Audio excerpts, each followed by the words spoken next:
ఏదైతే 371 కోట్ల రూపాయలు ఏదైతే కేవలం 3 నెలల కాలంలో 5 దఫాలుగా ఏదైతే ఎవరికైతే ఇచ్చినారో ఆ ఇచ్చి ఏదైతే మళ్ళీ ఆ 370 కోట్ల రూపాయలు రాబట్టినారో అందులో కూడా పాత్రధారి ఈ యోగేష్ గుప్తా అనే మనిషి ఇక్కడ ఉన్నాడు, అక్కడ ఉన్నాడు.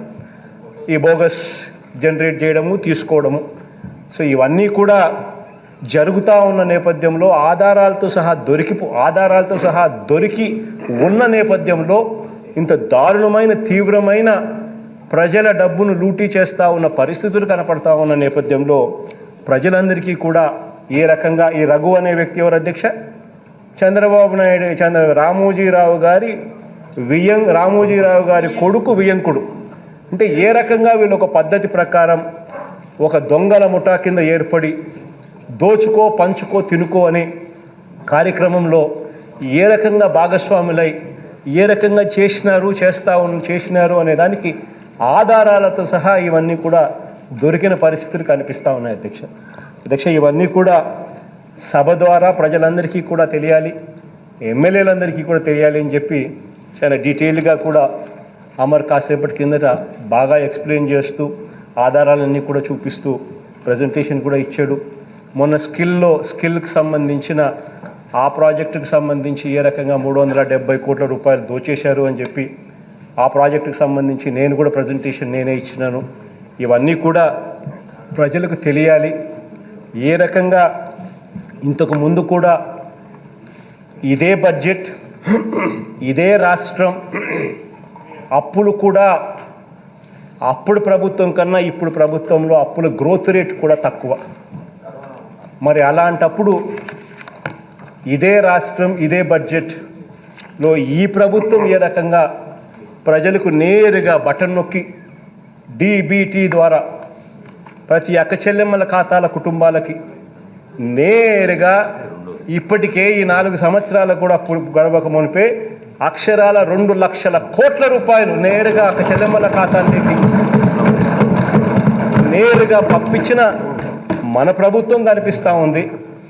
ఎక్కడ లంచాలకు చోటు లేకుండా, వివక్షకు తావు లేకుండా నేరుగా ఇక్కడ బటన్ నొక్కుతున్నాము. అక్క చెల్లెమ్మల ఖాతాల్లోకి, వాళ్ళ కుటుంబ సభ్యుల ఖాతాల్లోకి వెళ్తూ ఉన్న పరిస్థితులు ఇక్కడ కనిపిస్తూ ఉన్నాయి. మరి ఇంతకు ముందు చంద్రబాబు నాయుడు గారి హయాంలో ఇదే రాష్ట్రం, ఇదే బడ్జెట్ అయినప్పటికీ కూడా ఎందుకు అక్క చెల్లెమ్మల ఖాతాల్లోకి, అక్క చెల్లెమ్మల కుటుంబాల ఖాతాల్లోకి ఎందుకు డబ్బులు పోలేదు? ఆ డబ్బులు ఎవరి జోబీల్లోకి ఆ డబ్బులన్నీ కూడా పోయాయి? దోచుకో పంచుకో తినుకో అనే డీపీటీ స్కీమ్ ఏ రకంగా జరిగింది అన్నదానికి కొన్ని ఉదాహరణలు మొన్న ఈరోజు చూపించడం జరిగింది అధ్యక్ష. రాష్ట్ర ప్రజలందరూ కూడా ఆలోచన చేయాలి.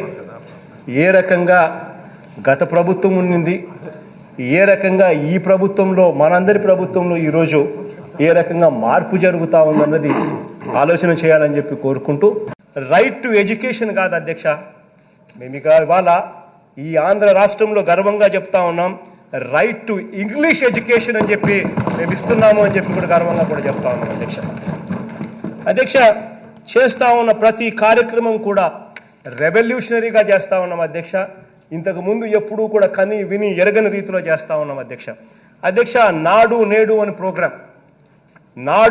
అనే ప్రోగ్రాం అధ్యక్ష 45,000 బళ్ళు ఈ పెద్ద మనిషి చంద్రబాబు నాయుడు గారి హయాంలో ఈ స్కూళ్ళ మరమ్మతులకు సంబంధించి, ఈ స్కూళ్ళను చూసుకునే కార్యక్రమాలకు సంబంధించి 5 సంవత్సరాల కాలంలో ఈ పెద్ద మనిషి ఎంత ఖర్చు చేశాడు అని చెప్పి ఒకసారి లెక్కలు తీసి ఒకసారి చూస్తే అధ్యక్ష, ఈ పెద్ద మనిషి హయాంలో 2014 నుంచి 2019 సంవత్సర కాలంలో ఈ పెద్ద మనిషి ఏ మేరకు డబ్బులు ఖర్చు చేసినాడు అని చెప్పి చూస్తే అధ్యక్ష, సంవత్సరానికి కనీసం 50 కోట్ల రూపాయలు కూడా ఖర్చు చేయలేదు అని చెప్పి లెక్కలు తెలుస్తా ఉన్నాయి అధ్యక్ష, స్కూళ్ళ మరమ్మతుల కోసం అని చెప్పి.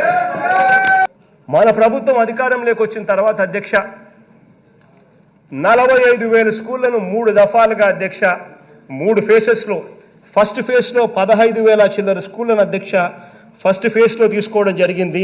ఫస్ట్ ఫేజ్లో తీసుకున్న ఈ 15,715 స్కూళ్లను నాడు నేడు అనే ప్రోగ్రాం తీసుకున్నాం, ఫోటోలు తీసాం.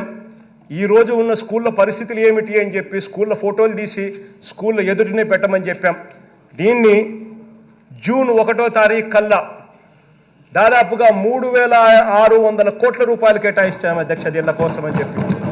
ఈ 15,715 స్కూళ్ళ కోసం 3,600 కోట్ల రూపాయలు కేటాయించాం అధ్యక్ష. నాడు నేడు అని ప్రోగ్రాం చేసి ప్రతి స్కూల్లోనూ కనీస వసతులు అధ్యక్ష, బాత్రూములు, త్రాగడానికి నీళ్లు, స్కూళ్ళకు కంపౌండ్ వాలు, ఫర్నిచరు, ఫ్యాన్లు, లైట్లు, painting, plastering, English labs, black boards, black boards అధ్యక్ష. ప్రతి స్కూల్లోనూ అధ్యక్ష ఇవన్నీ కనీసం మినిమం ఫెసిలిటీస్ ఉండేట్టుగా కార్యాచరణ చేశాం అధ్యక్ష.